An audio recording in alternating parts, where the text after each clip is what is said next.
Welcome to Compassionate Cultures, the podcast. You're about to go on a journey of empathy, understanding, and transformation. Get ready to dive into the heart of humanity's most pressing questions with me, Rebbecca Hemmings, the CEO of Strawberry Words Training Consultancy, and guests. It's time to turn up the volume on kindness and to amplify the voices of minorities that often go unheard. This podcast asks questions like, how can we create workplaces where ethnic minorities thrive without the chains of career stagnation? What if universities were safe havens for all, free from the storm of microaggressions? And how can we bridge the gaps between cultures that have been divided by the walls of bias and ignorance? This is not just a podcast. This is a revolution of empathy. Welcome to Compassionate Cultures, the podcast. Get ready to explore, learn, and change the world one compassionate conversation at a time. All right, so we're talking about allyship today because over and above all the questions asked when delivering training, we're regularly asked, or we're most often asked, how can I be an ally? How can I be better in this system that discriminates against ethnic minorities? So what I often share are the 6 R's of anti-racism by the scholar Tema Jon Okun, who, when I first read the name, I just assumed it was a black African. This person was a black African man. She's a white American woman, scholar, has been around in this anti-racism space for many years. In fact, in the 1990s, she wrote a paper called White Supremacy Culture, which looks at the ways in which racial discrimination presents itself in ways that a lot of people just do not see. It's a fascinating paper. It's available on Google, so I'd recommend you just looking for that and having a good read. It's 8 pages long, so that's White Supremacy Culture. And so what I'm going to do is go through these. I'm going to go through these. And please, I know that I'm doing a podcast and these episodes are short, so it's difficult for me to explain concepts. And I can't control when people are feeling a certain way, but I do ask particularly if you're white and you're listening to this and you're thinking, that feels uncomfortable, or you might find yourself getting defensive, which is a common reaction to talking about anti-racism. Question why that is. That's quite a normal response. But instead of running away from it or blaming Rebbecca, saying all these divisive things, I'm not, I promise you. Question why you're feeling that way, because often when you question it, that you dig a bit deeper, that you can realize that actually this is part of a bigger system. It's, we've been taught not to speak about race, and so therefore, even the mention of, even me saying whites, that can feel uncomfortable. But you know what? That whole conversation is for another day. What I want to get through are these 6 R's of anti-racism. So what is anti-racism?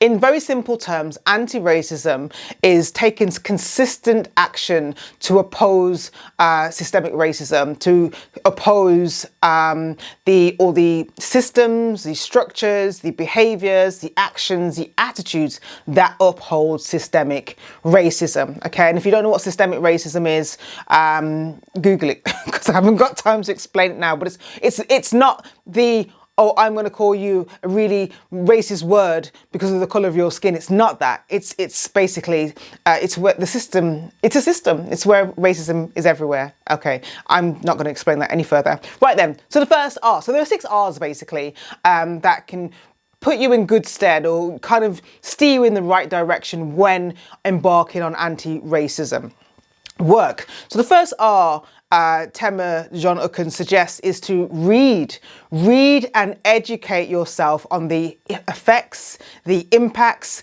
and the other structures of racism. So you see, I said, go Google it, because there's so much to learn. Racism is such a complex topic that we can't just know everything. I don't know everything. I'm constantly reading. Terminology is changing all the time. There are so many different aspects to racism. One of the more recent episodes I've been talking to you about racism in Ireland and, all the different factors that's brought up. So it's really important to keep reading.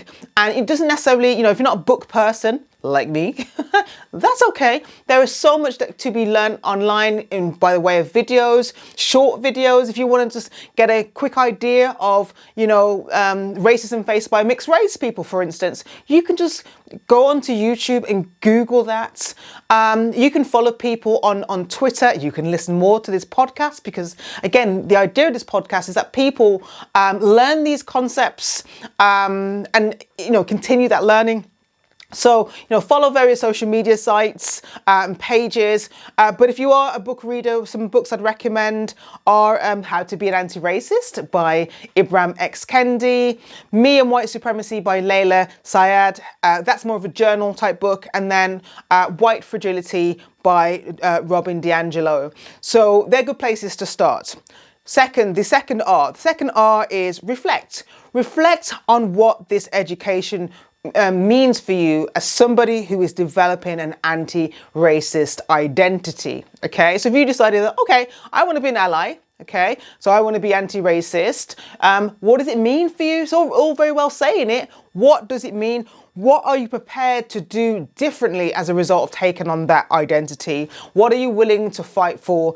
When will you speak up? You have to question that. You have to ask yourself that question. Otherwise, you could be in danger of performative allyship, which is basically making things look good. Sorry, I just saw younger people in myself. But anyway, just ignore that.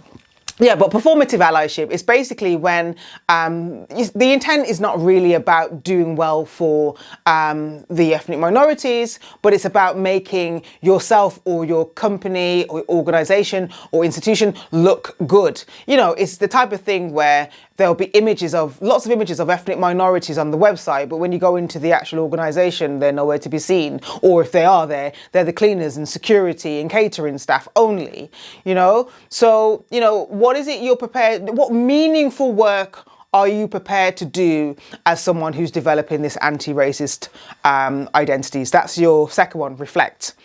Number 3, which is remember.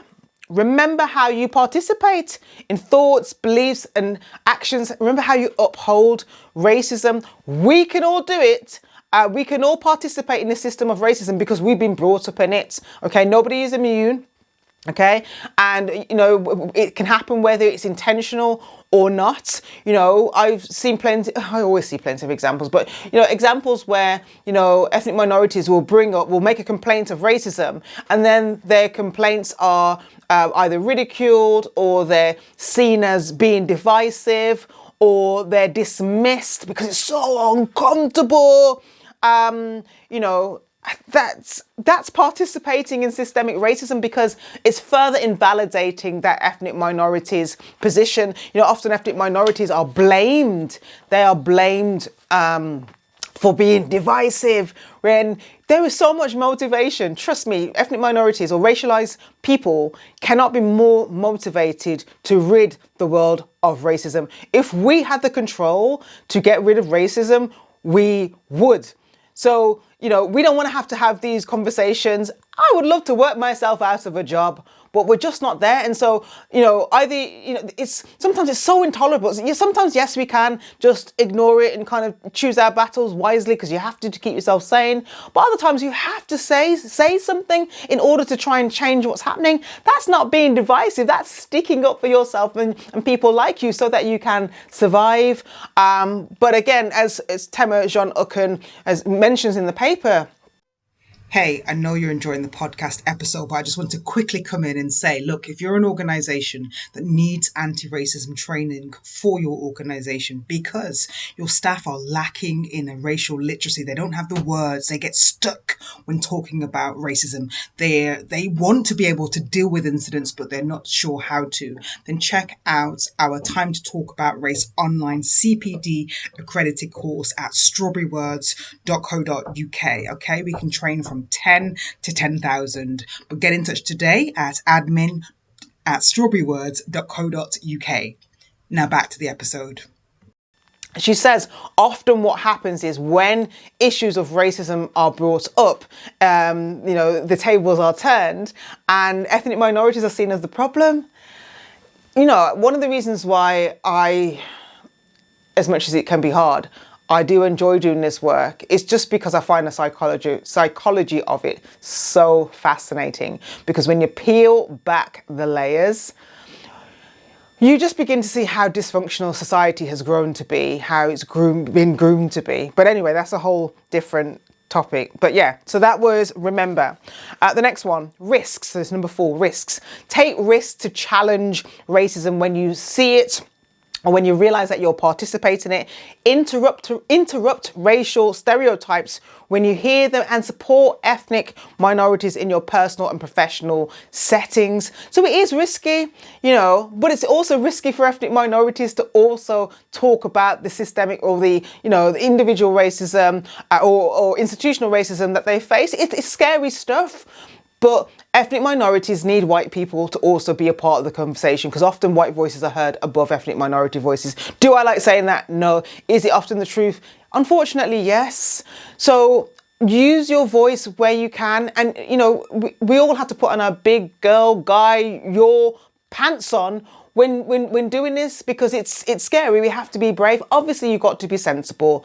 You know, if you're at risk of, you know, being, you know, on the receiving end of violent treatment, or, you know, losing your job, you know, then you've got to be careful. But where you can, speak up. Ethnic minorities need you to do this. Okay, so number 5, rejection. It's something that you're going to experience as an anti-racist. And so just get used to the idea. Sometimes you're going to make mistakes and you're going to get it wrong. And, you know, there'll be ethnic minorities who'll be wondering, you know, why are you speaking up for us, kind of thing, or why are you saying this?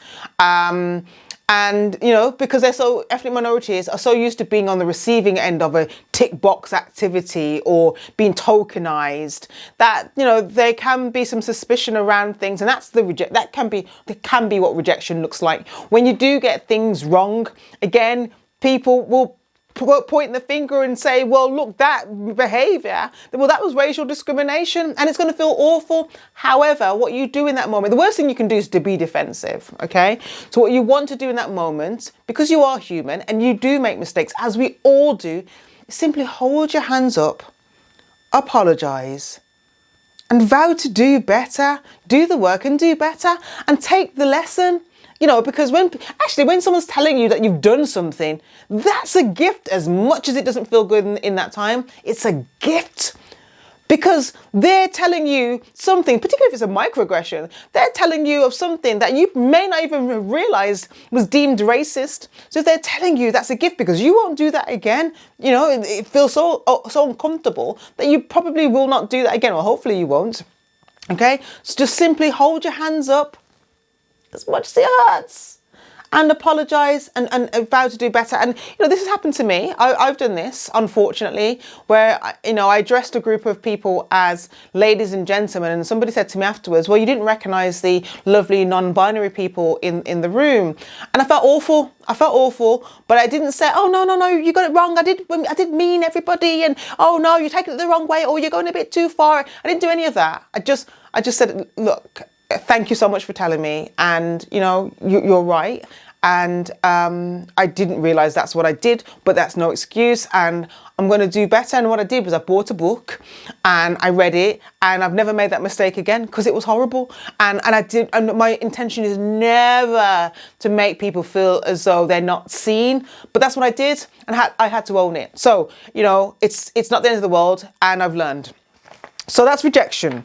You'll also face rejection also from other white people who don't necessarily agree with this work. They might see it as woke, which I still don't understand that, because woke means to be aware of injustice. But yeah, they might see it as, you know, just siding with those people. And so you'll face rejection. So then the last R is relationship building. That's a way of counteracting this rejection. Is relationship building.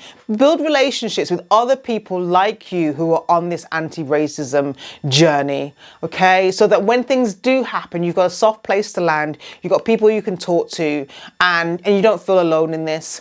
On top of that, you want to build relationships with ethnic minorities, genuine relationships. I've got to really say that, genuine relationships, okay? Obviously, you know, you're not going to say to somebody, oh, I really, really want to build a friendship with you because I'm building up my anti-racism muscles, if you like.